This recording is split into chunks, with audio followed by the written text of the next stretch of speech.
welcome to this News 9 special. Now, a video clip has been going viral of DMK Minister K. Ponmudi making a statement against Sanatana Dharma. Well, the statement was made at the Tamil Nadu Progressive Writers Association's Sanatan Abolition Conclave, which was held on September 2nd at Kamraj Hall in Chennai.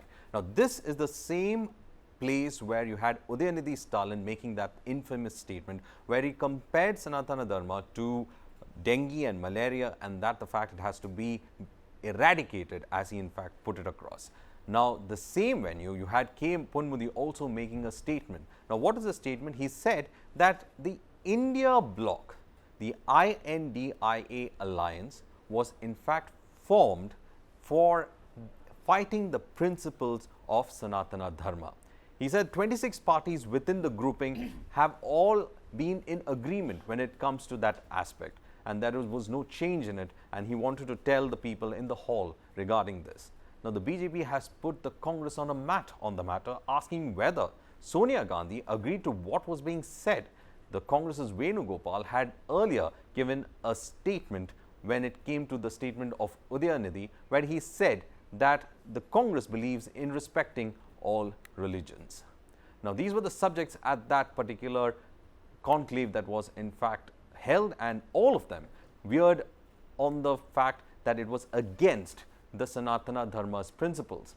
Deadly history of Sanatana Dharma, Sanatana and women, Tamil norms and Sanatana, caste theory and conspiracy, Tamil music and Sanatana, Sanatan imposition, and as well as opposition in the media.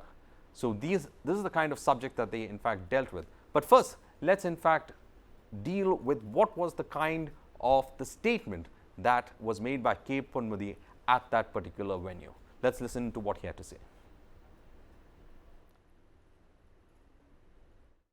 பத்திரிகைகளின் மூலமாக ஊடகங்களின் மூலமாக நம்முடைய இந்த சனாதன எதிர்ப்பு கொள்கையை India என்ற இங்கே எல்லாம் நண்பர்களும் சொல்லிவிட்டார்கள். இந்த இந்தியா என்பது ஒரு சனாதன கொள்கைக்கு எதிர்ப்பாக உருவாக்கப்பட்டிருக்கிற கூட்டணி தான் இந்தியா. இதற்குள் கருத்து வேறுபாடுகள் இருக்கலாம், ஆனால் இந்த சனாதனத்தை எதிர்க்க வேண்டும் என்பதிலே யாருக்கும் எந்த வேறுபட்ட கருத்தும் இல்லை. இதில் இருப்பவர்கள் எல்லாம் சமத்துவத்தை உருவாக்க வேண்டும், மத சிறுபான்மை சமுதாயத்தை காப்பாற்ற வேண்டும், ஆண் பெண் சமத்துவத்தை காப்பாற்ற வேண்டும், இந்த சமூக சிந்தனையோடு இந்த இயக்கத்தை உருவாக்க வேண்டும் என்பதுதான் இன்று 26 கட்சிகள் உருவாகி இருக்கிற இந்த இந்தியா கூட்டணியினுடைய நோக்கம். அவை வந்திருக்கிற நீங்கள் எல்லாம் நாம் என்னதான் சமூகத்திலே நாம் எவ்வளவு செஞ்சாலும் அரசியல்ல நாம் வெற்றி பெற்று அங்க உட்கார்ந்தாதான் இதெல்லாம் செய்ய முடியும். Well, as you can see, that was a statement that was made by K. Ponmudi. To discuss more about this and what is exactly happening within the India Alliance and in Tamil Nadu especially, in the studio we have with us Sudha Sadanand, who is also joining us, and we have Suresh Kochatal, who also joins us from Hyderabad, and we were in fact talking about this aspect about how much of religion has been put into politics, but nobody talks about how much of strain is there within the India Alliance. DMK has shot off two statements. I think both happened on the same day, and probably this clip is becoming viral right now. So, how do you see? There's so much of strain within the India Alliance. On one side, India Alliance says, especially Congress that's heading it, says that, they respect all religions, but then within that, you have a constituent who's making big statements on this. What is happening within the India Alliance? Well, Varghese, I think, I will take credit as the South Indian, because the day Udhayanidhi Stalin opened his mouth, I knew that the BJP will run with this issue until 2024 elections. Also, there is, people are now decoding it as the North-South divide. It's not the entire South. I think it is just the Dravida Munnetra Kazhagam.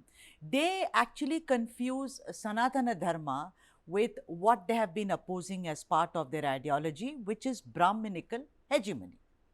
I take that. In the 60s, they all, all of them, whether it was Tandai Periyar, whether it was Annadurai, even Karunanidhi to a great extent, the kernel of their ideology is to oppose what is called higher caste, Brahminical dominance for centuries over those who are marginalized. But Udhayanidhi Stalin needs to go back to school. Sanatana Dharma is not about Brahminical hegemony at all. But what they are also doing, the DMK, is also trying to own it, appropriate in such a fashion as if they are the only ones, the so-called conscience keepers of those who are protecting the rights and security of those who are marginalized. Look at it, Varghese. Udhayanidhi spoke. First of all, I have a big problem that who allowed that conclave to be organized. I'm not, you know me, I mean, I'm against banning of books, cinema, everything. But this kind of a conclave which will disturb public peace, I don't know who allowed it. Well, the DMK rules Chennai, so the answer is there for you. Later, you heard Raja. Raja equated Sanatana Dharma with leprosy and HIV. Actually, stigmatizing those diseases, he's done more harm.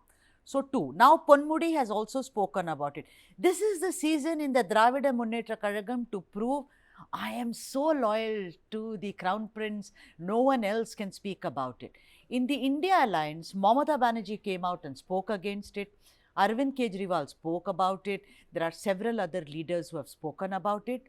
But this is the mother of all issues, and the BJP is going to run with it. And Udhayanidhi Stalin has done one thing. He has actually said this and somehow also, in a way, publicized or been a propagandist for DMK, which has failed on all the issues. NEET, where are they on NEET?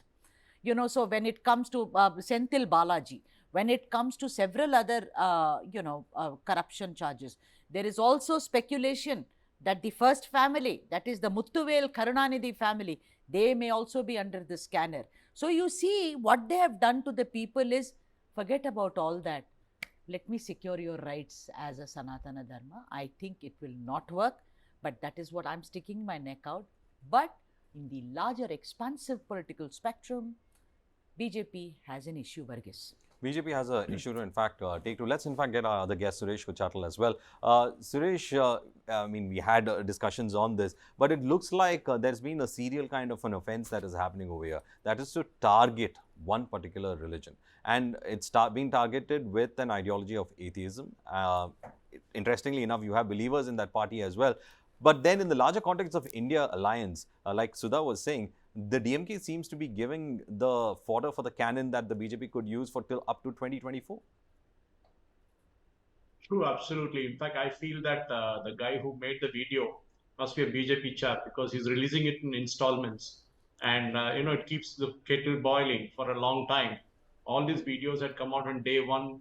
There would have been 1 week of issue and speaking about it, and then controversy, and it would die down. But what we are seeing now is a daily installment coming out. And obviously, there's a strategy behind it. Somebody is pushing this across because they know that BJP will use it to the fullest. And BJP will, why not? As a political party, they will use it, especially in the North India. They will play up this card and say, because DMK has in the past said that Lord Ram is a mythical figure. We had Shamsheer in Kerala from CPM who also said that Lord Ganesh is a mythical figure, in which he doesn't exist. Now, this all will kind of boil down to the Ram Janmabhoomi movement in January 2024. And you will see the statement that came from Uddhav Thackeray yesterday saying there could be a Godhra Park version 2.0. These are all adding up to it. And today what's happening is that people like Uddhav Thackeray, people like Arvind Kejriwal, people like Mamata Banerjee, who face the Hindutva threat from their opposition, principal opposition. You saw that in the recent by-election in West Bengal. The BJP came pretty close second, and the Communist and the Congress, the so-called I.N.D.I.A alliance, who actually fought against Mamata, ironically, came third, very, very distant third. Arvind Kejriwal knows in Delhi it's a very, very sensitive issue. So is it in Rajasthan, so is it in Madhya Pradesh and in Maharashtra. So the point now is that the moment DMK does all this kind of stuff, BJP is going to play this up and they'll play it closer to the election to ask. Now, the Congress cannot keep on denying it. I mean, KC Venugopal might keep on saying that we don't agree with this, we don't say that, we respect all religions. But then he doesn't condemn the statement. He doesn't say that what Mamata Banerjee said, that what has been said is wrong, and then that should be condemned. And if that question is, if this minister claims that the India alliance has this as a part of their strategy, that is to destroy Sanatana Dharma, then the onus falls on all the 28, 24 or 28 parties in the alliance to clarify whether any such discussion had taken place. And obviously, there has to be an answer for all this. And I'm sure that in the days to come, BJP will play this up, and I'm sure they will not play it up to a large extent to like Brazilian team peaking in the quarterfinals. They want the Brazilian team to peak in the finals. So I think BJP will hold its guns and then go all out closer to the election. And as I said, the Ram Janmabhoomi will create that impact closer to the election day.